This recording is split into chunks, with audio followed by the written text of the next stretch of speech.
ലെങ്സിനകത്തോട്ട് oxygen കയറണം, നല്ല ഷൗട്ടായിട്ട് കയറണം, അകത്തോട്ട് നല്ലോണം കയറണം.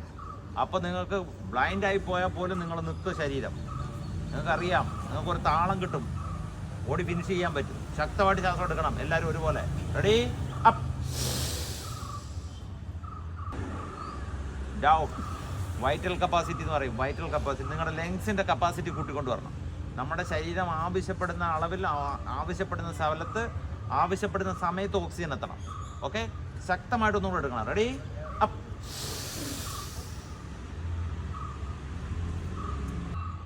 ഡൗൺ. ഒന്നും കൂടെ. റെഡി, അപ്പ്,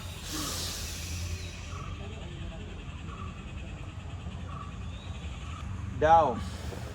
ഈ തരത്തിലെടുക്കണം. അപ്പോൾ കണ്ടോ, നിങ്ങൾ ശക്തമായിട്ട് ശ്വാസം എടുക്കുമ്പോൾ നിങ്ങളുടെ ഒരു ചെറിയ മങ്ങലിങ്ങനെ ഉണ്ടാവും ശരീരത്തിൽ.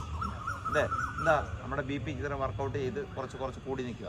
അപ്പോൾ ഓക്സിജൻ അങ്ങോട്ട് കയറുമ്പോൾ രക്തം നമ്മുടെ തലയിലേക്ക് ഇറച്ചി കയറും. അപ്പോൾ ഒരു ചെറിയ മയക്കുണ്ട്. ബ്രീത്തിങ് എടുത്ത് ഇങ്ങനെ ബലം പിടിച്ച് ഇങ്ങനെ നിൽക്കരുത്. ജസ്റ്റ് നിങ്ങൾക്കൊരു കൺട്രോളിലല്ലെങ്കിൽ അവിടെ താഴോട്ടങ്ങ് ഇരിക്കണം. അത് നീട്ടിരിക്കണം, കൈ കൊടുക്കും. കാര്യം ഇതിങ്ങനെ ഒരു അപകടം പറ്റത്തില്ല. പക്ഷെ മറിഞ്ഞ് വീഴുവാണെങ്കിൽ, പൊത്തോന്ന് താഴെ വീഴുവാണെങ്കിൽ അപകടം ഉണ്ടാവാൻ സാധ്യതയുണ്ട്. അപ്പോൾ ഇങ്ങനെ ശ്വാസം എടുക്കുമ്പോൾ ഇങ്ങനെ ഒരു വിഷയം ഉണ്ടെങ്കിൽ അപ്പം തന്നെ താഴോട്ടങ്ങ് ഇരുന്നേക്കാം കേട്ടോ.